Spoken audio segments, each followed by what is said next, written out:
Konon katanya, setiap akan ada yang kecelakaan di tol Cipularang, maka warga sekitar pasti mendengar ada suara wanita yang berteriak minta tolong. Suara itu tanpa wujud, dan hanya jadi petanda kalau akan ada yang meninggal di tol itu. Awal September 2019, kecelakaan besar terjadi di tol Cipularang. Tak tanggung-tanggung, kecelakaan itu melibatkan 21 kendaraan. Dalam kecelakaan tol Cipularang ini, sejumlah kendaraan terbakar. Asap hitam membumbung tinggi di lokasi kejadian.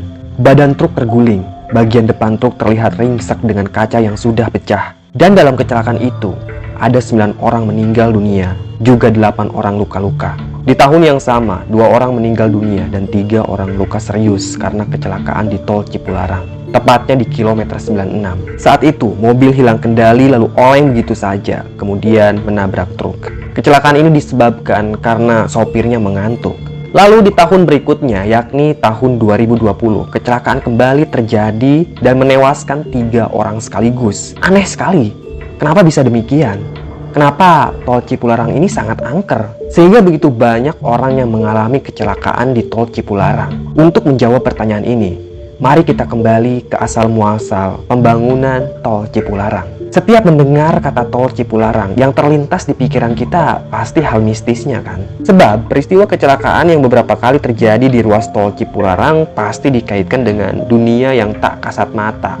Tapi tahukah kalian bagaimana sejarah pembangunan tol Cipularang itu sendiri? Awal pembangunan tol Cipularang ini sudah dirancang sejak tahun 1991 oleh konsorsium Citra Ganesha. Konsorsium itu terdiri atas perusahaan grup Citra, Trafalgar, dan Jasa Marga. Namun, hingga tahun 1996, pembangunan tol Cipularang tak kunjung terlaksana. Padahal proyek ini sudah mendapatkan izin untuk pembangunan. Setahun berikutnya, proyek pembangunan kembali gagal dilaksanakan dikarenakan ada krisis moneter. Sampai akhirnya, pemerintah mencabut izin konsorsium pembangunan tol Cipularang pada tahun 2001. Nah, 2 tahun berikutnya, tepatnya pada tahun 2003, proyek pembangunan tol Cipularang akhirnya diprakasai oleh Presiden RI saat itu, yaitu Ibu Megawati Soekarno Putri dalam rangka menyambut KTT Asia Afrika. Pembangunan tol Cipularang dikerjakan dalam 2 tahap dan merupakan proyek kerjasama antara Jasa Marga dan pemerintah Jawa Barat.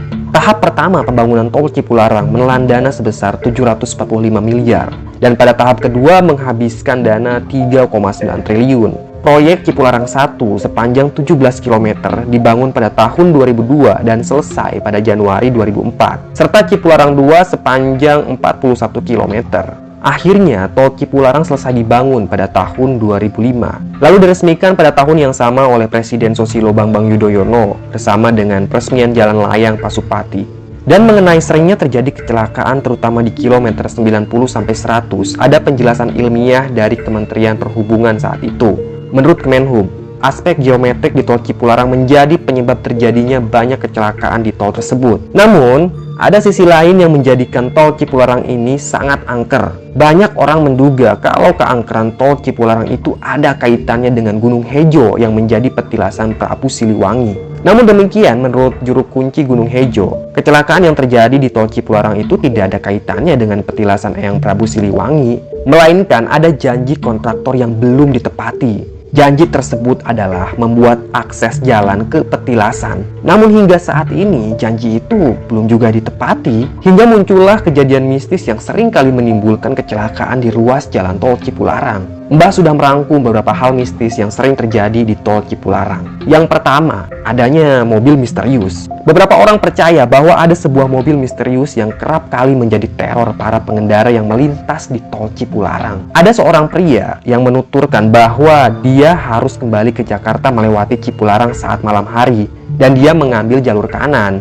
Lalu tiba-tiba dari arah belakang ada mobil yang memberikan sorotan lampu berulang-ulang. Karena merasa mobil di belakangnya tak sabar, pria itu langsung memilih jalur kiri, namun rupanya mobil itu tetap mengikuti ke kiri dan berada terus di belakangnya sambil menyorotkan lampu yang sangat menyilaukan. Pria itu langsung mengintip mobil tersebut dari kaca spion dan tanpa diduga-duga, saat dia fokus ke kaca spion, di depannya itu ada mobil yang hampir aja ketabrak. Untung aja si pria itu langsung injak rem dan mobilnya berhenti. Namun betapa kagetnya dia saat melihat ke arah belakang. Mobil yang dari tadi membuntutinya itu menghilang entah kemana. Itu adalah salah satu kejadian yang sangat mengerikan di tol Cipularang. Selanjutnya ada kisah bocah hantu di tol Cipularang. Kisah ini dialami oleh seorang keluarga yang terdiri dari ayah, ibu, dan seorang anak berusia 8 tahun yang akan berlibur ke Bandung. Mereka bertiga berangkat dari Jakarta pada Jumat sekitar pukul 9 malam melewati Cipularang. Saat melintas di tol Cipularang, sang anak merasa ingin buang air kecil. Mobil pun berhenti dan si anak keluar dari mobil. Beberapa menit kemudian, dia kembali masuk ke dalam mobil bersama orang tuanya dan melanjutkan perjalanan ke Bandung. Liburan ke Bandung rupanya tidak berjalan bahagia. Si anak justru kerap kali diam, tampak murung dan pucat. Menyadari ada yang aneh pada anaknya, kedua orang tuanya memutuskan untuk kembali ke Jakarta pada hari Minggu sekitar pukul 10 malam. Dan si anak meminta untuk kencing lagi di lokasi yang sama. Rasa panik mulai timbul pada orang tuanya karena si anak yang keluar untuk kencing tiba-tiba saja menghilang. 1 jam kemudian, mereka menghubungi petugas tol. Dan petugas tol itu menjawab kalau si anak udah ada di pos jaga. Betapa kagetnya kedua orang tua itu saat petugas memberitahu jika anak mereka udah ada di pos jaga tol Cipularang selama 2 hari semenjak Jumat malam. Lalu siapa yang ikut ke Bandung? Selanjutnya ada cerita penumpang tambahan. Beberapa orang di Bandung memang banyak yang bekerja di Jakarta dan melewati tol Cipularang untuk mempersingkat jalur mereka. Namun perjalanan di Cipularang menjadi kisah menyeramkan yang dialami wanita ini. Saat itu adalah hari pertamanya kerja di Jakarta. Dia akhirnya naik travel pukul 8 malam dari Bandung ke Jakarta yang rupanya hanya berisi dia dan sopirnya. Ketika ada di tol Cipularang dan melintasi daerah Purwakarta, keanehan mulai terjadi saat sang sopir travel minta si wanita untuk banyak berdoa. Tak hanya banyak berdoa, sang sopir travel juga meminta wanita ini jangan menoleh ke belakang dan jangan kaget. Karena penasaran, wanita yang duduk di bangku mobil bagian tengah ini melihat ke spion tengah dan betapa kagetnya dia karena di kursi paling belakang ada sosok wanita dengan wajah yang sangat rusak. Itu adalah kejadian yang sangat menakutkan. Di tol Cipularang juga terkenal dengan jalur tengkorak karena orang yang menyetir mobil yang tadinya segar bugar kalau lewat tol Cipularang dia bisa aja tiba-tiba ngantuk. Pernah ada seorang pria yang berangkat dengan sehat, tapi tiba-tiba ia merasakan kantuk yang luar biasa ketika mobilnya melintasi kilometer 90. Bahkan pria ini mengaku matanya terpejam beberapa detik dan mobilnya sempat oleng ke jalur kanan atau kiri. Beruntung bagi dia, dengan kondisi super ngantuk misterius itu, dia berhasil melintasi Cipularang sampai kilometer 120 dan secara ajaib kantuk itu hilang. Nah, kantuk ini sering menjadi penyebab kenapa banyak sekali orang yang kecelakaan di tol Cipularang. Bisa jadi rasa kantuk itu disebabkan oleh aura mistis yang ada di tol Cipularang. Makanya Mbah sarankan untuk berdoa kalau kalian lewat tol Cipularang. Dan selanjutnya ada iblis raksasa. Beberapa mahasiswa yang berkuliah di kawasan Cileunyi memang kerap menggunakan Cipularang sebagai jalur favorit. Namun rupanya mereka juga menyadari keangkeran kawasan itu, terutama antara kilometer 97 sampai kilometer 99 yang disebut pusat kawasan iblis.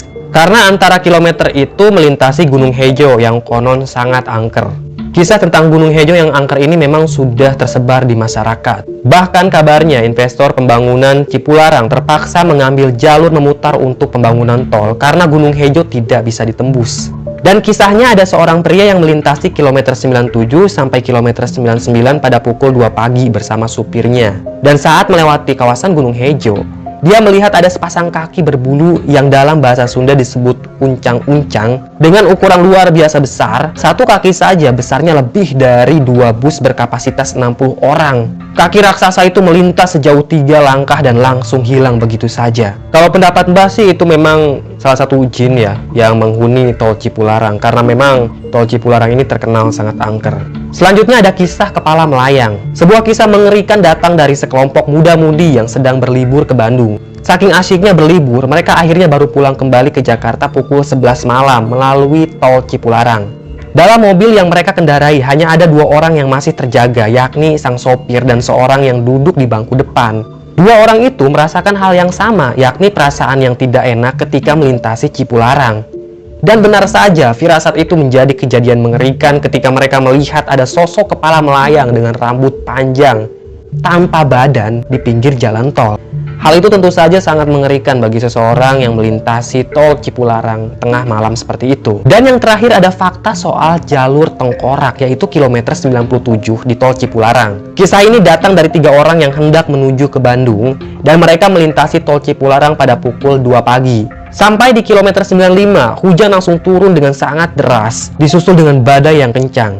Satu orang pun bertahan menjadi sopir dengan mata yang mengantuk sementara 2 rekannya tertidur. Saat itu dia merasakan hal yang aneh di kilometer tersebut, yakni dia melihat sebuah gerbang yang super besar. Tak hanya itu, dia juga merasa mobilnya berulang kali hampir menabrak pembatas jalan.